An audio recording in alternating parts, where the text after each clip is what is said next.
Hello dear friend, मैं सुरा पंडित आप लोगों को मेरे channel time to travel with bioscience में स्वागत करती हूँ। आज का जो हमारा टॉपिक रहेगा वो रहेगा फाइलम हेमिकार्डेटा के एमसीक्यू पार्ट को कवर करेंगे। हेमिकार्डेटा में हम लोगों ने कवर कर लिया है introduction part, characteristic part, classification part, examples, और आज जो है पार्ट उसका एमसीक्यू पार्ट को कवर करते हुए चलेंगे। तो इसके जो मेन इसका पूछा जाता है एग्जाम बॉडी शेप के आधार बारे में पूछा जाता और एमसीक्यू पार्ट के बारे में, मतलब इसके बैलनो क्लासेस में के बारे में पूछा। एमसीक्यू पार्ट में हम लोगों ने बैलनो क्लासेस को कवर किए करने की कोशिश की है।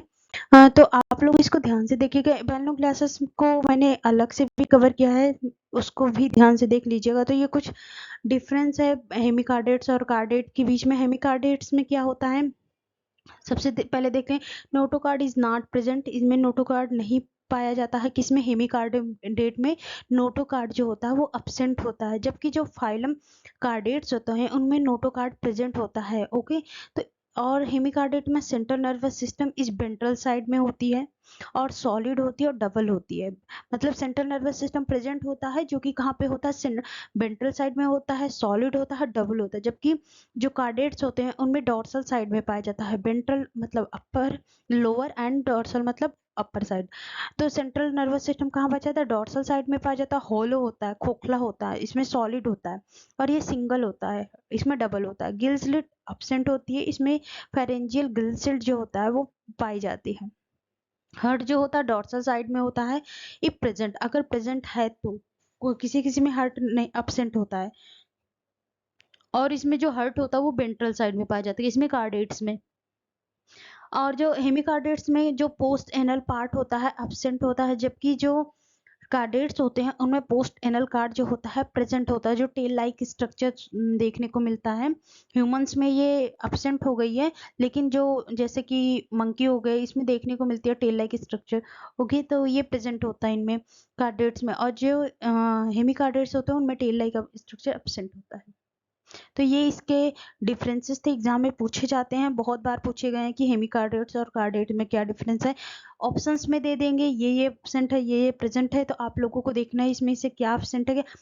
सेंट्रल नर्वस सिस्टम पाया जाता है लेकिन वेंट्रल होता है, सॉलिड होता है और डॉर्सल होता है। और यही एग्जाम में इसको चेंज करके पूछ लेंगे, central nervous system is present dorsal side में। तो आप लोगों को वहाँ पे बताना होगा कि ये डॉर्सल नहीं वेंट्रल होता है, ये ध्यान देखना देते रहिएगा। तो चलो स्टार्ट करते हैं इसके एमसीक्यू पार्ट को। हेमिकार्डेटा का एमसीक्यू पार्ट को कवर करते हैं। तो सबसे पहला एमसीक्यू है, phylum Hemichordata consist of small group of worm like marine animals with, मतलब इसमें किस टाइप का बॉडी ऑर्गेनाइजेशन पाया जाता है, हेमिकार्डेट्स में पूछा गया। तो हम लोगों ने जैसा कि इकाइनोडर्म्स में भी पढ़ा था, एलिमेंट एनिलेट्स में भी पढ़ा था, और इसके बाद फिर हेमिकार्डेट्स में भी किस टाइप का जो बॉडी ऑर्गेनाइजेशन देखने को मिलता है, ऑर्गन सिस्टम लेवल का बॉडी ऑर्गेनाइजेशन देखने को मिलता है। क्वेश्चन नंबर सेकंड, सिमेट्री इन हेमिकार्डेट्स। हेमिकार्डेट्स में जो सिमेट्री होती है वो कैसी होती है? मोनोलेटरल होती है, बाइलेटरल, ट्राइलेटरल, और ऑल ऑफ द अबव। तो अगर आप हेमिकार्डेट्स की बात करें तो उनकी बॉडी वॉर्म लाइक होती है। तो वॉर्म को अगर हम डिवाइड भी करेंगे तो केवल 2 इक्वल पार्ट्स में डिवाइड कर सकते हैं और किसी भी पार्ट्स में नहीं डिवाइड करते। तो इनकी बॉडी जो सिमेट्री देखने को मिलती है वो किस टाइप की सिमेट्री देखने को मिलती है? बाइलेटरल सिमेट्री देखने को मिलती है। किसमें? हेमिकार्डेट्स में बाइलेटरल सिमेट्री देखने को मिलती है। क्वेश्चन नंबर थर्ड पे आ जाते हैं, द इंपॉर्टेंट फीचर ऑफ हेमिकार्डेट। हेमिकार्डेट का क्या इसमें से इंपॉर्टेंट फीचर है? बाइलेटरल सिमेट्री, हाँ अभी अभी हम लोगों ने पढ़ा कि अगर उसको डिवाइड करना चाहें, अगर ये जैसे मान लीजिए ये किसी वॉर्म लाइक स्ट्रक्चर है, तो वॉर्म लाइक स्ट्रक्चर को अगर हम इक्वल पार्ट्स में डिवाइड करें तो ये ऐसे कर सकते हैं या तो ऐसे कर सकते हैं। तो इनको केवल 2 इक्वल हाफ में ही डिवाइड करते हैं, इसलिए बाइलेटरल सिमेट्री देखने को मिलती है। ट्रिपल प्लास्टिक एनिमल, हाँ इनकी जर्म लेयर में पाए जाते हैं एपिडर्मिस, मेसोडर्मिस एंड इंडोडर्मिस देखने को मिलती है। सीलोमेट्स एनिमल होते हैं और इसमें से सभी करेक्टर होंगे क्योंकि ये सारे करेक्टर हेमिकार्डेट्स में देखने को मिलते हैं। क्वेश्चन नंबर 4 पे, the body of hemichordate is cylindrical and compose of an anterior से, और किससे बने होते हैं? एंटीरियर से। किससे? और वो क्या है? जो हेमिकार्डेट्स होते हैं वो सिलेंड्रिकल होती है और उनकी बॉडी किससे बनी होती है? सिलेंड्रिकल एक लेयर होती है, उसे क्या कहते हैं? ओके, तो प्रोबोसिस कहते हैं। इनकी बॉडी में प्रोबोसिस पाया जाता है। कॉलर पाया जाता है या लॉन्ग ट्रंक पाए जाते हैं। तो अभी हम लोगों ने पढ़ा था इसके कैरेक्टर में कि जो हेमिकार्डेट्स होते हैं इनकी बॉडी किस में डिवाइड होती है, प्रोबोसिस में, और ये इसका कॉलर पार्ट होता है और इसका ट्रंक पार्ट होता है। तो ये सभी कैरेक्टर इसके सही हो जाएंगे, all of the above. Question number 5 पे आ जाते हैं, द सर्कुलेटरी सिस्टम ऑफ हेमिकार्डेट। हेमिकार्डेट में किस टाइप का सर्कुलेटरी सिस्टम देखने को मिलता है? तो ये देखने को मिलता है क्लोज टाइप का, ओपन टाइप का, या ए बी बोथ टाइप का, नन ऑफ द अबव। तो इसमें किस टाइप का सर्कुलेटरी सिस्टम देखने को मिलता है? इसमें बोथ टाइप का देखने को मिलता है, क्योंकि सॉरी बोथ नहीं, ओपन टाइप का सर्कुलेटरी सिस्टम देखने को मिलता है। क्वेश्चन नंबर 6 पे आ जाते हैं, the larva of hemichordate is ciliated and named. जो लार्वा होता है हेमिकार्डेट का वो सिलिएटेड होता है, उसे क्या कहते हैं? ओके, तो इसमें से ट्रोकोफोर लार्वा तो इसमें नहीं देखने को मिलता, प्लानुला लार्वा भी इसमें नहीं होता, मूलर लार्वा भी इसमें नहीं देखने को मिलता है। आप लोग ये सारे लार्वा हम लोग पढ़ चुके हैं, तो इसको कमेंट सेक्शन में आप लोग बताइएगा कि ट्रोकोफोर लार्वा, प्लानुला लार्वा और मूलर लार्वा किस में देखने को मिलता है। तो ये कमेंट में आप बताइएगा। ओके, तो कमेंट में जरूर बताइएगा ये सारे लार्वा कहाँ देखने को मिलते हैं। तो इसमें जो लार्वा देखने को मिलता है वो कौन सा होता है? टर्नेरिया लार्वा। कौन सा? टर्नेरिया लार्वा, जो कि कैसा होता है? सिलिएटेड होता है। Question number 7, the phylum Hemichordata share the characteristic with. जो हेमिकार्डेट होते हैं किससे अपना कैरेक्टरिस्टिक शो करते हैं? तो ये किससे शो करते हैं? कार्डेट्स एंड इकाइनोडर्म से अपना कैरेक्टर शो करते हैं। इनका जो कैरेक्टर है, इसीलिए इसको बोलते हैं connective link between chordates and echinoderms. Echinoderms और कार्डेट के बीच की लिंक बोला जाता है हेमिकार्डेट्स को, और बैलनोग्लासेस को भी बोल सकते हैं। इसका एनिमल है, इस फाइलम का एनिमल है। कैरेक्टरिस्टिक किसके किसके? कार्डेट्स और इकाइनोडर्म्स के कैरेक्टरिस्टिक शो करते हैं। कौन से? हेमिकार्डेट्स। क्वेश्चन नंबर 8 पे आ जाते हैं, in hemichordates the process of fertilisation is. मतलब जो हेमिकार्डेट होते हैं उनमें फर्टिलाइजेशन कैसा होता है? तो कुछ में तो एक्सटर्नल देखने को मिलता है, लेकिन कुछ में इंटरनल टाइप का देखने को मिलता है। तो ये कैसा होता है? एक्सटर्नल एंड इंटरनल कह सकते हैं। क्वेश्चन नंबर 9 पे आ जाते हैं, the size of hemichordate is approximately. जो हेमिकार्डेट होते हैं उनकी साइज लगभग हो सकती है 10 to 40 centimetre, 20 to 30 centimetre and 50 to 65 centimetre, 5 to 7 centimetre. तो लगभग होती है 10 to 40 centimetre. Acorn worms are included in the phylum. Acorn worm किस में आते हैं? कार्डेट्स में, इकाइनोडर्म्स में, एनिलिड्स में, हेमिकार्डेट्स में। किस में आते हैं? हेमिकार्डेट्स में आते हैं। Question number 11, Balanoglossus is. Balanoglossus belong to. Balanoglossus किससे बिलोंग करता है? हेमिकार्डेट से, सिफेलोकार्डेट से, यूरोकार्डेट से, या साइक्लोस्टोम से? तो किससे बिलोंग करता है? हेमिकार्डेट से बिलोंग करता है। कौन? बैलनोग्लासेस। क्वेश्चन नंबर 12 पे आ जाते हैं, मेंबर ऑफ हेमिकार्डेटा आर। जो हेमिकार्डेट मेंबर होते हैं वो कैसे होते हैं? बरोइंग होते हैं, एक्सक्लूसिव मेराइन होते हैं, फ्रेश वाटर वर्म होते हैं, या टेरेस्ट्रियल होते हैं। तो इसमें जो हम लोगों ने कैरेक्टरिस्टिक में ही स्टार्टिंग में ही पढ़ा था कि जो हेमिकार्डेट होते हैं वो एक्सक्लूसिवली मेराइन होते हैं, ये सी वाटर में देखने को मिलते हैं। क्वेश्चन नंबर 13 पे, the acorn worm have dot for the burrowing and feeding. Acorn worm में बरोइंग और फीडिंग के लिए एक स्ट्रक्चर पाया जाता है, उसे क्या कहते हैं? बीक कहते हैं, पोडिया कहते हैं, प्रोबोसिस कहते हैं, मैंडिबल्स कहते हैं। तो बीक नहीं पाई जाती है और मैंडिबल्स नहीं पाई जाती है।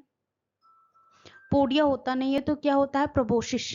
प्रोबोसिस इसमें पाया जाता है, जो कि किसमें हेल्प करता है? बरोइंग और फीडिंग के लिए प्रोबोसिस देखने को मिलता है। क्वेश्चन नंबर 14 पे आ जाते हैं, the circulation in hemichordate organize into which type. जो हेमिकार्डेट में सर्कुलेशन कैसा होता है? क्लोज टाइप का, या बॉडी में होता है, या ओपन टाइप का? तो इसमें कैसा होता है? ओपन टाइप का देखने को मिलता है। क्वेश्चन नंबर 15 पे आ जाते हैं, the dot is called as tongueworms due to resemblance of proboscis and genital wings. क्योंकि इसमें क्या दिखाई देता है? प्रोबोसिस और जेनाइटल विंग्स प्रॉपर दिखाई देते हैं, इसलिए इसे टंग वोम भी बोलते हैं। तो वो कौन सा एनिमल है? तो वो क्या है? बैलनोग्लासेस को ही टंग वोम भी बोलते हैं। क्वेश्चन नंबर 16 पे आ जाते हैं, the body of Balanoglossus divided into 3 part. Balanoglossus की बॉडी जो है 3 पार्ट्स में डिवाइड होती है, एंड और इंटीरियर प्रोबोसिस, जो interior proboscis and dot and the posterior trunk. Okay, तो इसमें क्या पाया जाता है? मिडिल कॉलर पाया जाता है, मिडिल कॉलर, क्योंकि इंटीरियर प्रोबोसिस के बाद मिडिल कॉलर, इसके बाद फिर पोस्टीरियर ट्रंक देखने को मिलता है। क्वेश्चन नंबर 17 पे आ जाते हैं, dot is an internal organ of the phalangogases and it consists of pharynx, gonads and hepatic regions. Okay तो क्वेश्चन नंबर 17 में क्या कह रहा है कि dot dot is internal organ of Balanoglossus, जो बैलनोग्लासेस का इंटरनल ऑर्गन है एंड इसमें क्या क्या पाया जाता है, pharynx, gonads and hepatic region देखने को मिलता है। तो इसमें से क्या करेक्ट ऑप्शन हो जाएगा, इसका सेंट्रल साइनस है, प्रोबोसिस है, कॉलर है, ट्रंक है। तो ट्रंक रीजन में ही क्या क्या फेरिंग्स भी है, गोनाड्स भी है, हिपैटिक रीजन भी होता है, क्योंकि बैलनोग्लासेस की बॉडी को है 3 पार्ट्स में डिवाइड होती है, proboscis, collar and trunk. Proboscis के द्वारा बोरोइंग्स और फीडिंग होती है। कॉलर जो होता है इसका मिडिल पार्ट होता है। इसके बाद थर्ड होता है इसमें ट्रंक। ट्रंक रीजन में फेरिंग्स पाए जाते हैं, गोनाड्स पाए जाते हैं, हिपैटिक रीजन भी पाया जाता है, एनएस भी देखने को मिलता है। क्वेश्चन नंबर 18 पे आ जाते हैं, in the reproduction of Balanoglossus fertilisation occur externally and the development includes dot dot larva. इसमें किस टाइप का डेवलपमेंटल लार्वा देखने को मिलता है, तो अभी अभी हम लोगों ने पढ़ा था कि कौन सा लार्वा देखना, टर्नेरिया लार्वा देखने को मिलता है। क्वेश्चन नंबर 19 पे आ जाते हैं, which of the following class in the colonial zooids and its construct rigids to the hemichordate phylum. Okay तो सेंट्रीपीड पोर्ट्स, चिली पोर्ट्स, टीरोब्रैंकिया और यूनिरैमस। ओके तो इसमें से पूछा है कौन सा ऐसा क्लास है इसमें का जो कि जॉइंट्स स्ट्रक्चर फॉर्म करता है और कॉन्स्ट्रक्ट रिजिड जो होती है वॉल बनाता है, ट्रंक रीजन का फॉर्म करता है। तो ऐसा कौन सा है, तो वो बनाता है टीरोब्रैंकिया, जो इसका क्लास है वो बनाता है। कैसा, जॉइंट्स कॉलोनी। कॉलोनी इसकी कैसी होती है, जॉइंट्स लाइक होती है। हमने देखा था ऐसे ऐसे उसका वो था स्ट्रक्चर। ओके क्वेश्चन नंबर 20 पे आ जाता है, which is a longitudinal flexible rod of cartilage that is located between the guts and dorsal nerve card. Okay इसमें से कौन सा longitudinal flexible rod of cartilage होती है जो कि कहाँ प्रेजेंट होती है, किसके बीच में, गट्स और डॉर्सल नर्व कार्ड के बीच में प्रेजेंट होती है। तो ये होता है नोटोकार्ड, लेकिन नोटोकार्ड इसमें एब्सेंट होता है। Question number 21. If the muscle segment of cephalocardiacs develop from the block of then it is called as, ये cephalocardiacs के बारे में क्वेश्चन आ गया, तो ये है सोमाइट्स। वैसे ये अभी मैंने पढ़ाया नहीं लेकिन फिर भी आ गया, चलो ठीक है छोड़ो। Question number 22. Dot dot is called as gills of most of the pharyngeal gill slit because of the placoderms. इसमें ऑप्शन हो जाएगा स्केलेटो रॉड्स। तो ये दो क्वेश्चन अलग से आ गए थे तब तक। ओके तब तक के लिए bye bye, thank you for watching. और जाने से पहले मेरी वीडियो को लाइक करना और सब्सक्राइब करना बिल्कुल न भूलें। कल मिलते हैं एक नए फाइलम के साथ। ओके गुड नाइट और थैंक यू फॉर वॉचिंग। जाने से पहले मेरी वीडियो को लाइक, सब्सक्राइब और बेल आइकन दबाना बिल्कुल न भूलें। Thank you for watching, bye bye.